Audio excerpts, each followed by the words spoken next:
Alright, this is the next lesson of the Bert Jansch version of Angie.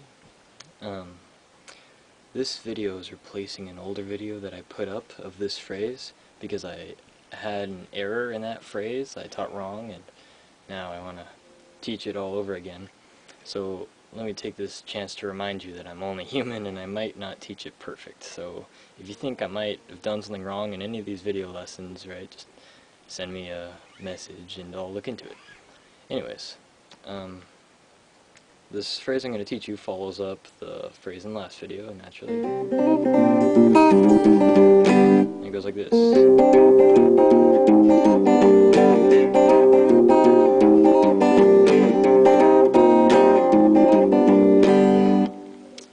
And the way you do that is,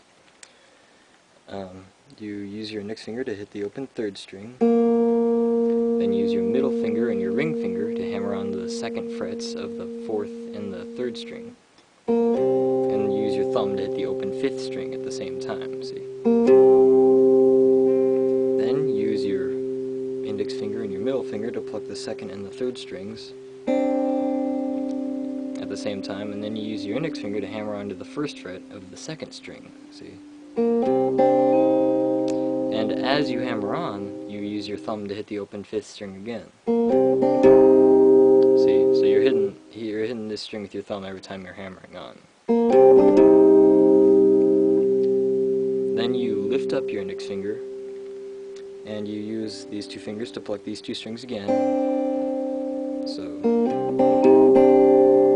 then, as you hammer on, you're going to hammer on again with your index finger. And as you do that, you put your pinky on the third fret of the sixth string, and instead of hitting the open fifth string, you're hitting the third fret of the sixth string now, see? So,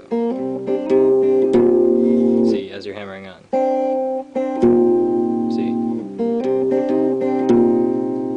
And then, keeping your index finger down, you use these two fingers to pluck these two second and third strings again. So, then you use your thumb to hit the sixth string one more time. So then you change the position of your hand, unless you can use your thumb, and you put your index finger on the first fret of the sixth string. You keep your ring finger where it's at, and then you have your middle finger set to hammer on to the first fret of the second string. So when you change to that position, you use your thumb to hit the sixth string, which should be the first fret. Then you use your index finger and your middle finger to pluck the second and third strings, and you use your middle finger to hammer on the first fret of the second string. And as you do that hammer on, you hit the sixth string. So, see, so.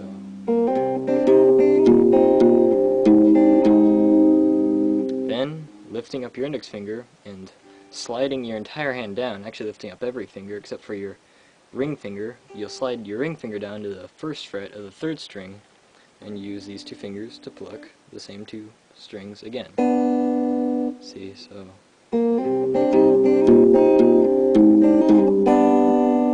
Then after hitting that, you use your thumb to hit the open sixth string once. See, so.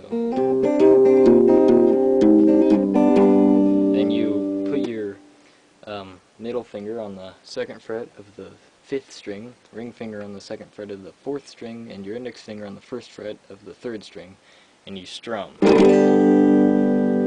which, like before, is like a flamenco strum, or whatever you call it. So anyways, so that's the first part of that little section, and it repeats. The final phrase is just a little bit different. It starts off the same. See, so you do the same little hammer on, and you hit the fifth string twice. But after that, here's where it changes.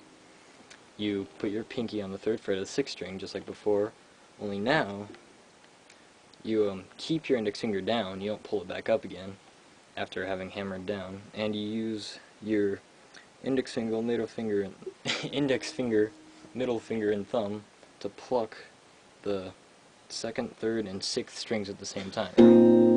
See, so. Then you strum that, keeping everything down, not changing anything, you strum. See, so then it ends the same. See, so and then that's the only difference. So see, and that's it. So that's just a little series of phrases. The next thing I'm going to teach you is see.